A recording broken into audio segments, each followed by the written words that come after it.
2026 சட்டமன்ற தேர்தலில் இப்பொழுது உள்ள நிலைப்பாட்டில் என் கணிப்பு, திமுக எடப்பாடியார் விஜயை நேற்று வந்த கட்சி என்ற மனப்பான்மையில் சேராமல் பிஜேபியோடு கூட்டு சேர்ந்து முதல்வராகலாம் என்ற கணிப்போடு இருக்கிறார்.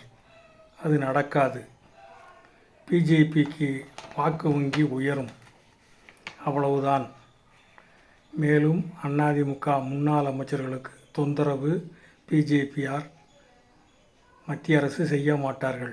மேலும் பிஜேபி அழுத்தம் வேறு கொடுக்கிறது.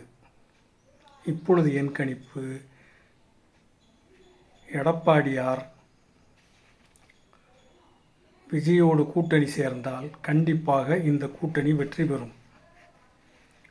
ஆனால் எடப்பாடியார் குறைந்த சீட் கொடுப்பதாக கூறியதால் விஜய் ஏற்றுக்கொள்ளவில்லை என்ற பேச்சு உண்டு. எடப்பாடியாரும் விஜயும் தாங்கள்தான் முதல்வர் ஆக வேண்டும் என்ற எண்ணம் சரிதான். ஆனால் அதற்கு ஒரே வழி, 2034 தொகுதிகளில் அதிமுகவும் விஜயும்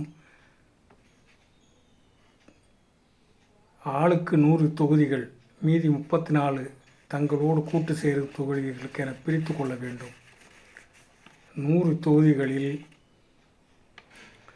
யார் அதிகம் வெற்றி பெறுகிறார்களோ அவர்கள் முதல்வர், குறைவாக பெற்றவர்கள் துணை முதல்வர் என ஒப்பந்தம் போட்டுக்கொள்ளலாம்.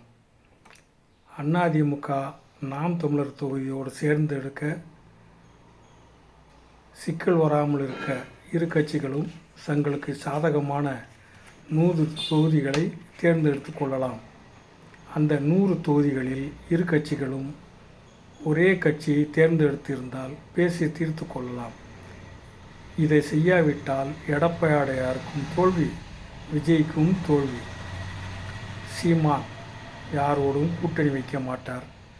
கூட்டணி வைக்காமல் தற்பொழுது சீமான் முதல்வராவது முடியவே முடியாது. அது அவரின் தலையெழுத்து. விஜய் தனித்து நின்றால் வாக்கு வங்கி 20% முன்ன பின்ன பெறுவார். ஆனால் வெற்றி தொகுதிகள் கிடைப்பது மிக சந்தேகம். திமுகவும் அதிமுகவும் தங்கள் தொகுதிகளில் பணம் விளையாடும்.